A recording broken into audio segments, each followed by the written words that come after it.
এখন কিছুই নাই বলছে গণ অভ্যুত্থান, এটা অভিপ্রায়, অভিপ্রায়ের অনুকূলে এই সরকার হয়েছে, অভিপ্রায়ের অনুকূলে এই নির্বাচন হয়েছে, সুতরাং অভিপ্রায়কে ভিত্তি ধরে নাকি সবকিছু যেতে হবে। তো অভিপ্রায় যদি সবকিছু হয়, আর্টিকেল 106 অনুসারে সুপ্রিম কোর্টে আসতে হলো কেন? অভিপ্রায় যদি সবকিছু হয়, আর্টিকেল 106 অনুসারে প্রধান উপদেষ্টা সহ অন্যান্য উপদেষ্টারা শপথ নিলেন কেন?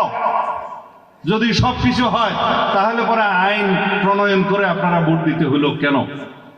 যদি বলা হয় সংবিধান অনুসারে 3 মাসের মধ্যে হাসিনা যাওয়ার পরে নির্বাচন হওয়ার কথা, নির্বাচন হইল না কেন? এই না হওয়ার জন্য তো 106 কেসে, সে এক্সেপশনাল পজিশনের জন্য, ডক্ট্রিন অফ নেসেসিটির জন্যই 106 এর কাছে যেতে হয়েছে, সুপ্রিম কোর্টের কাছে যেতে হয়েছে। এখন কেউ কেউ বলে যে 106 অনুসারে সরকার তো গঠিত হয়েছে, কিন্তু সংবিধানের অনেক কিছু, অনেক বিধান নাকি অ্যাব্রোগেটেড হয়েছে। সংবিধানের অনেক বিধান অ্যাব্রোগেটেড হবে জেনেই তো 106 এ যাওয়া হয়েছে, আর কোনো উপায় না পেয়ে। আদারওয়াইজ দিল্লিতে গিয়ে শেখ হাসিনা দস্তখত নিয়েই তো এই সমস্ত করতে হইতো।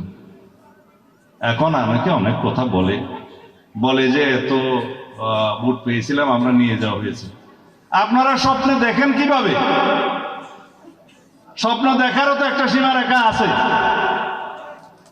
যেই দল মনে করে যে তার সরকার গঠন করতে পারত, তাদেরকে হারানো হয়েছে, এই স্বপ্ন দেখাও তো না যায়,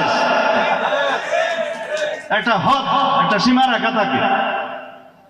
আমি যাই হোক, এই গণতন্ত্রের মাঠে অনেকে অনেক কথা বলবে, আমরা এগুলো শুনবো, কারণ এগুলো শোনার জন্যই তো আমরা জীবন দিয়েছি, এগুলো বলার জন্যই তো আমরা গণ অভ্যুত্থান করেছি। সবাই সবকিছু বলবে, সমস্ত বিতর্ক হবে, বাহাস হবে। আসুন ভাই, সব জাতীয় সংসদের ভিতরে ঢুকে যাই, ওখানে সমস্ত বিতর্ক হবে এবং আলাপ আলোচনার মধ্যে দিয়ে যেটা জনগণ চাইবে, যেটা আইনানুগ হবে, যেটা সাংবিধানিক হবে, সেটা আমরা গ্রহণ করব। অনেক ধন্যবাদ। এই ইফতারের আগে এত কথা বলবো আমারও বিশ্বাস হয়নি। যাই হোক, আপনারাও শুনবেন, এটাও আমার বিশ্বাস হয়নি, ক্ষমা করবেন। ধন্যবাদ।